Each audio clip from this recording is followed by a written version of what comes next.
If you stop and think about like how overwhelming the average hair salon can be for our kids, you know, you've got crazy sights and sounds and smells. Like, it really doesn't take a lot of thought to put in, hey, let's cut our kids' hair at home. Take that factor out of the equation. Okay, you're already starting on a better playing field. When it comes to actual game day, you're ready, you're gonna do the haircuts. It is super, super beneficial to think about any and every possible reinforcer that your child has.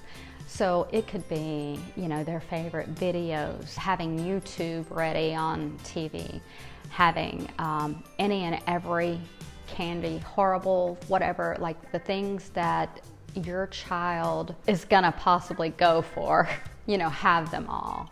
One of my favorite things, well, actually I have a lot of favorite things when it comes to reinforcers. However, two of the top favorite things are water and bubbles. And yes, those are both extremely messy, but you know, sometimes you gotta sacrifice for the better of the good. So having a little bubble machine from Walmart, that can be amazing. Should you be able to do your hair day outside, easy peasy. You don't even have to worry, you know, with as far as the cleanup and stuff goes.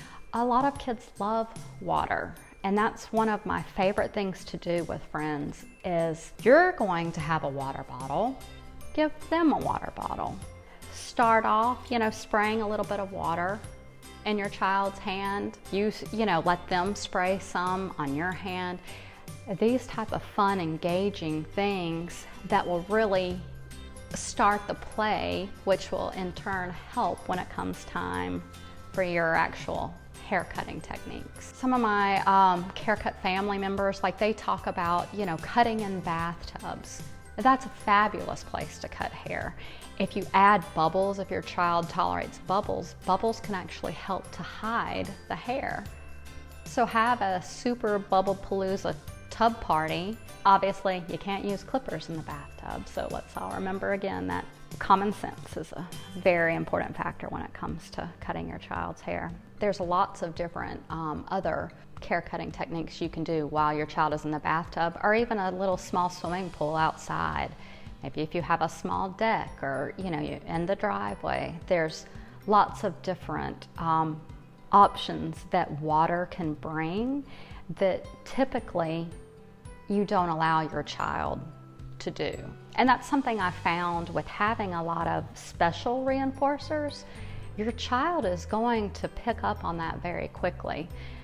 I might not get to squirt my mom with a water bottle on a regular basis, but oh, if I let her touch those clippers to my head, you know, and they're gonna pick up on that. They're gonna learn it's a special treat. Now they might not be thrilled about it by any means, but it's gonna almost kind of ease the pain, you know, the ripping off of the Band-Aid, so to speak. It's gonna help that just a little bit if you can find those special reinforcers. Having someone to help you on cut day can be extremely beneficial, but you also need to take the time to think again about your child, because specifically there's two key players in a good cut day, and that's you and your child. Other partners that you're going to bring in to help, you need to think how your child is going to react.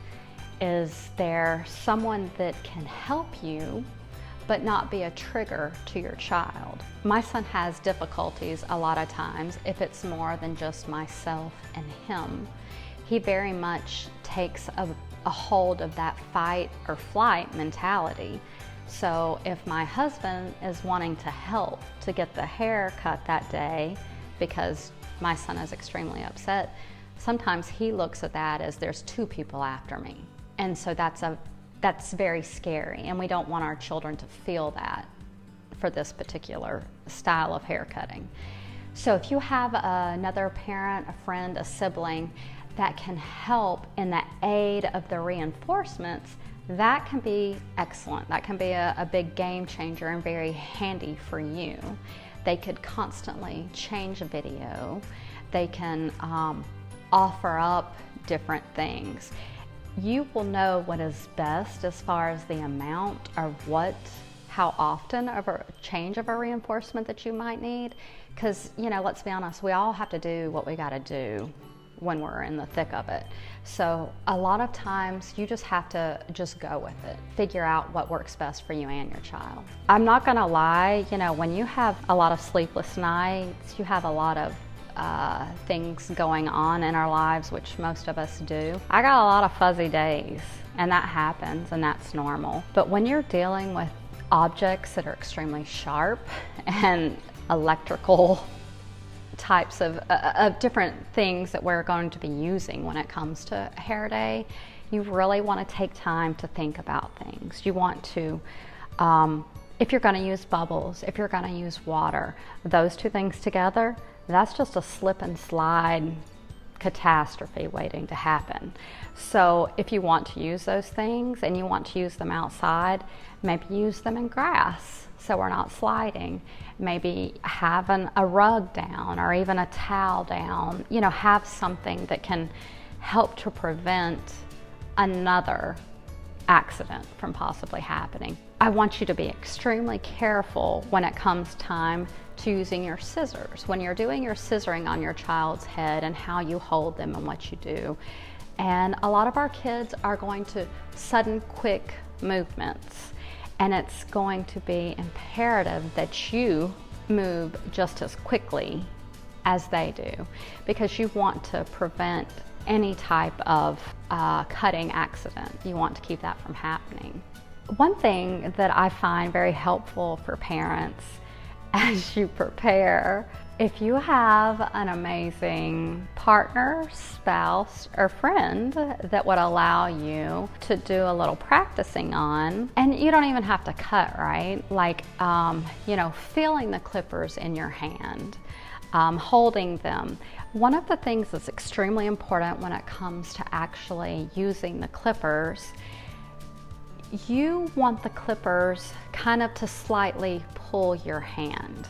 Again, all of this is much easier said than done when you are chasing your 2-year-old around and they're screaming and there's so much happening. But you want the clippers to kind of pull. You do not want to force them, because if you force them, that can create more problem. You want to be very well aware of how that feels. So say your partner agrees to let you take the clippers, to their heads, you'll be able to kind of feel the pattern to which a clipper would pull. The same goes for using scissors. Having someone that maybe would let you, hey, let me just trim your ends, a slight little trim here or there to where you can see how the scissors work and how well they cut. That can go a very long way. It also helps you to feel a little bit more prepared and a little bit like you got this. And that's extremely important, because that mindset is going to be huge. I am a very big believer that you can be ready to have your cut day. You've got all your reinforcers, you've got your person helping you. But if you wake up that day and your child is just not in the groove that they should be, right then and there, stop. Don't even think about going any further for that cut day, because that could just bring about a lot more challenges. And when you have spent so much time and effort working on getting to the actual cut day, don't take any chances by pushing through something that you just should not go. And I found that to be the case a lot with my son through the years. So it's kind of a tricky thing to know and see. You go through the different process, desensitizing, right, to help your child prepare. But you also need to prepare, right? Because, you didn't go to cosmetology school. You hadn't planned on turning into a hairdresser. So you taking this on in your mind is huge, and it can be extremely overwhelming, right? It's important that you feel strong and ready and understand that what you're doing is, this is just another gift you're giving your child. Because this, truthfully, once again, it has nothing to do with the haircut. You're helping your child with another very important life skill. These are all just steps of a foundation that you're laying to help your child to one day, you know, I hope when my son is a young man, he'll be able to go into a hair salon and sit and get his hair cut. Why? Because I tortured him for all these young years of his life. I don't know. I want to feel like I helped him to work through that fear, which is what I feel that a lot of my haircuts methods are about. You as a parent, as a caregiver, helping your child to work through a very valid fear. You have to know that what you're doing is much bigger than a haircut. This isn't about hair off the ears or hair out of the eyes, although that's stuff that drives us crazy as parents. That's not what this is about for our children. It is about an actual life skill, working to help them to get through. Once as a parent you realize the impact, the bigger impact that that's going to make, I feel like that helps us, that drives us, you know, that helps us to know, hey, we've got this. And once we have that feeling, there's nothing that special needs parents can't do. Thank you guys so much for watching my course. I hope that you find all of my tips and techniques helpful in your family's haircutting journey. If you have any questions, need any help or direction with anything, please feel free, reach out to me.